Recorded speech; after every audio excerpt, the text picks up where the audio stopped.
আমি কি muscle building করার সময় সেক্স করতে পারবো, বা সেক্স করার সময় আমার মাসেল লস বা টেস্টোস্টেরন লেভেল কমে যেতে পারে বা ড্রপ করতে পারে?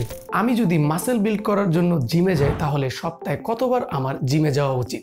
এই ধরনের অনেক প্রশ্ন আমাদের মনের অজান্তে ঘুরপাক খায়, কিন্তু এটা আমরা সঠিক প্রশ্নের উত্তর পাই না, কারণ আমরা অনেকেই এই ধরনের প্রশ্ন কাউকে করতে চাই না, বা এই ধরনের সঠিক প্রশ্নের উত্তর আমরা অনেক সময় পাই না।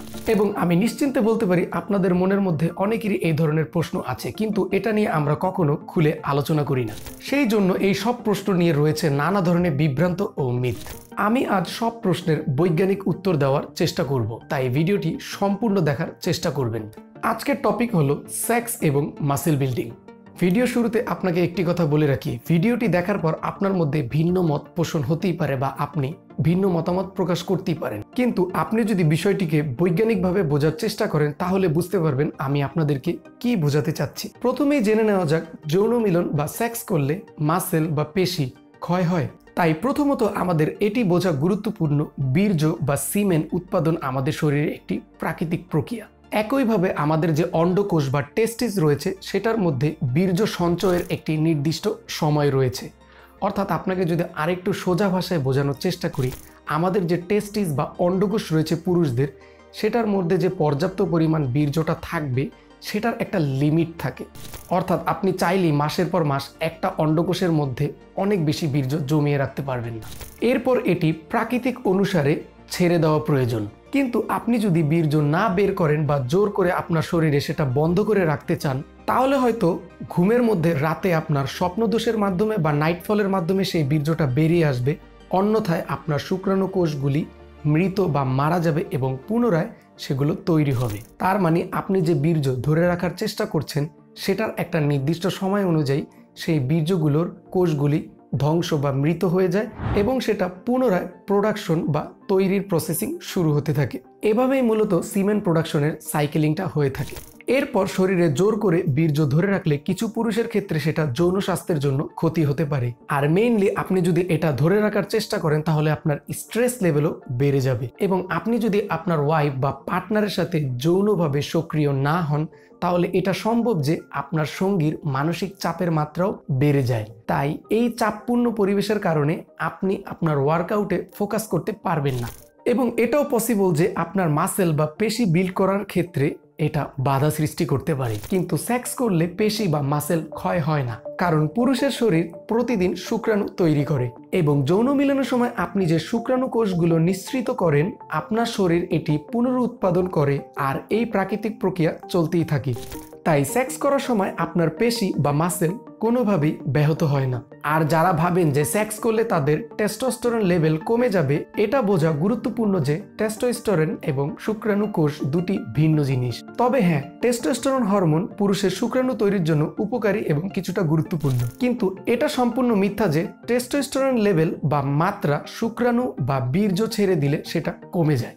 সেই সাথে যারা মনে করেন তাদের বীর্যপাত না হলে তাদের টেস্টোস্টেরন মাত্রা অনেক বেড়ে যাবে, কিন্তু তা হয় না। অনেক গবেষণা এটি প্রমাণিত হয়েছে যে বীর্যপাত না হলে আপনার টেস্টোস্টেরন মাত্রা এক সপ্তাহের জন্য বৃদ্ধি পায়, কিন্তু এরপর আবার স্বাভাবিক অবস্থায় ফিরে আসে। তাই যাদের বীর্যপাত হয় না এবং তারা মনে করে যে তাদের টেস্টোস্টেরন লেভেল আকাশ ছুঁয়ে যাবে, কিন্তু বাস্তবে এটা হয় না। আসলে অনেকে মনে করেন তাদের সেক্সুয়াল ডিজায়ার বা যৌন ইচ্ছা বেশি, যা ভালো কিছু নয়। তাই তাদের বলি যে আপনার যৌন ইচ্ছা ভালো থাকলে তাহলে এটা দেখায় যে আপনার লিপিডো লেভেল ভালো এবং আপনার টেস্টোস্টেরন লেভেল ভালো, যা একটি ইতিবাচক বা পজিটিভ লক্ষণ।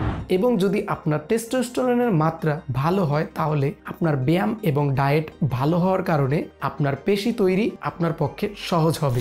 এবার তাদের কথা বলা যাক যারা মনে করেন যে যৌন মিলনের সময় যে বীর্যপাত ঘটে এতে তাদের শরীরের অনেক পুষ্টি তারা হারিয়ে ফেলে। আমি তাদেরকে বলতে চাই যে মাইক্রোনিউট্রিয়েন্ট অ্যান্ড অ্যামিনো অ্যাসিড যা আমাদের বীর্যের মাধ্যমে বের হয়ে যায়, তাই তাদেরকে বলতে চাই এটি একটি উল্লেখযোগ্য পরিমাণ হিসাবে আপনার শরীর থেকে বের হচ্ছে। আর বীর্য উৎপাদনের সময় আপনার শরীরে যে পরিমাণ পুষ্টি বা মাইক্রোনিউট্রিয়েন্ট দরকার সেগুলো পর্যাপ্ত পরিমাণ আপনার শরীরে থাকে, আর যতটুকু পরিমাণ প্রয়োজন সেটাই বীর্য উৎপাদনে কাজে লাগায়। আর আপনাদের সকলেরই বুঝতে হবে যে পুষ্টি উপাদানগুলো আগে থেকেই ব্যবহার করা হয়েছে বীর্য উৎপাদনের জন্য, আপনি এটি আবার ব্যবহার করতে পারবেন না।